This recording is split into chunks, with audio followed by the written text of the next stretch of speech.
అయితే మీరు ఇప్పటివరకు రాసిన 4 పుస్తకాలు ఒకవేళ పాఠకులు ఎవరైనా కొనుక్కోవాలనుకుంటే ఎక్కడ అందుబాటులో ఉంటాయి? మనకి దాదాపుగా నా 3 పుస్తకాలు అంటే 'బల్దేర్ వండి' కానీ, 'ఢాబ్‌లో' కానీ, 'కేసుల' గానీ 3 కూడా తెలుగు బుక్స్ డాట్ ఇన్ అనే వెబ్‌సైట్‌లో దొరుకుతున్నాయి. లేని పక్షంలో హైదరాబాద్‌లో నవోదయ బుక్ హౌస్‌లో దాదాపుగా ప్రముఖ పుస్తక కేంద్రాల్లో దొరుకుతున్నాయి. ఆన్‌లైన్‌లో తెప్పించుకోవచ్చు. లేదంటే నవోదయ వాళ్ళకి వెబ్‌సైట్ మనకు గూగుల్ చేస్తే అక్కడ నంబర్ కూడా ఉంటది. వాళ్ళకి ఫోన్ చేసి చెప్పినా గానీ 3 పుస్తకాలు కూడా అక్కడ అవైలబుల్‌గా ఉన్నాయి. నా ఇంగ్లీష్ పుస్తకం మాత్రం అమెజాన్‌లో ఇప్పుడు అవైలబుల్‌గా ఉంది. చెక్‌మక్ అమెజాన్‌లో ఉంది. ఓకే. సో, ఇన్ని రోజులు రాసిన రాత వేరు. ఇప్పుడు మీకొక అవార్డ్ వచ్చింది. ఈ అవార్డ్ మీ రాబోయే రచనలో ఏదైనా ప్రభావం చూపనుందా?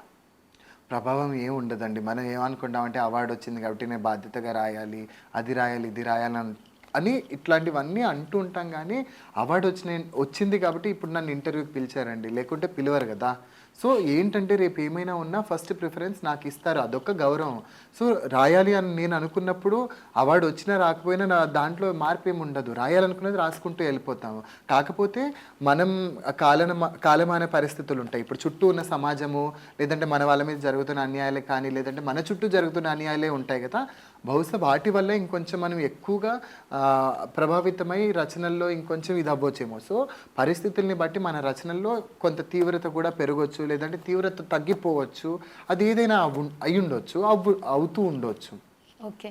సో, మళ్ళీ మీ నుంచి ఏదైనా పుస్తకాన్ని ఈ మధ్య మేము ఎక్స్‌పెక్ట్ చేయొచ్చా ఈ కొంతకాలంలో? ఈ సంవత్సరం 2 పుస్తకాలు గ్యారంటీగా వస్తాయి. అంటే 2 పుస్తకాలు ప్రక్రియ మీరు ఎందుకంటే రెండిట్లోని రాస్తున్నారు ప్రక్రియ కదా! అంటే ఇప్పుడు ప్రస్తుతానికైతే కథా సంకలనం మీద సూర్య ధనంజయ్ గారు, నేను సంపాదకులం. సహా సంపాదకులుగా డాక్టర్ ధనంజయ్ నాయక్ గారు, మంత్రి శ్రీనివాస్ గారు ఉన్నారు. ఈ పుస్తకాన్ని మేము నవ తెలంగాణ వాళ్ళు వేస్తామని అన్నారు. వాళ్ళకి అడిగాము. వాళ్ళు కూడా ఇంట్రెస్టెడ్‌గానే ఉన్నారు. సో, ఇంకా కథలు మేము ఫైనల్ చేసేద్దాము అనంటే ఇంకా అంతలోనే నాకు అవార్డ్ రావడంతో నేను యాహ్! ఈ మూమెంట్‌ని ఎంజాయ్ చేయడం కోసమని మేడం అన్నారు, ఇది కానివ్వు తర్వాత మనము నెమ్మదిగా చేద్దాంలే అంత హడావిడి ఏం లేదు గదా! ఆల్రెడీ అన్ని కథలున్నాయి. రెడీగానే ఉన్నాయి. జస్ట్ ఏంటంటే ప్రూఫ్స్ చూసుకోవడం, ఎడిటింగ్ కూడా అయిపోయింది. ప్రూఫ్స్ చూసుకొని ఇంక ఇది చేయడమే ఉంది. కాబట్టి అదొక సంకలనము. అది కాకుండా నా సొంత ఇక ప్రక్రియ ఏదైనా ఉండొచ్చు. నాకిప్పుడు ఏది వేయాలనిపిస్తే ఆ ప్రక్రియ వేస్తాను. ఇంకా రాయటం మొదలుపెట్టలేదు. లేదు. రాసి ఉన్నవి ఉన్నాయి. ఓకే. రాసి ఉన్నవి ఉన్నాయి. వాటిని లాస్ట్ ఇయర్ అలా రాసుకొని అన్నీ పక్కన పెట్టుకున్నాం గదా! వాటిని కొంచెం రీరైట్ చేసుకోవడమో, పాలిష్ చేసుకోవడమో, లేదంటే కొంత మార్చుకోవడం. ఎందుకంటే మెచ్యూరిటీ లెవెల్స్ అనేవి వయసు పెరుగుతున్న కొద్దీ, అనుభవాలు పెరుగుతున్న కొద్దీ నడుస్తూ ఉంటాయి.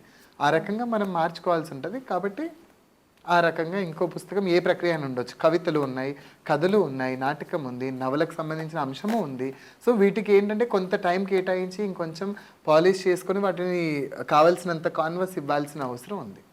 థ్యాంక్ యూ అండి. మీ దగ్గర మాట్లాడడం చాలా హ్యాపీగా ఉంది. చాలా విషయాలు తెలిసాయి మాకు. And once again hearty congratulations. Thank you so much. And ఎన్9 టీవీ వాళ్ళకి ధన్యవాదాలు ముఖ్యంగా.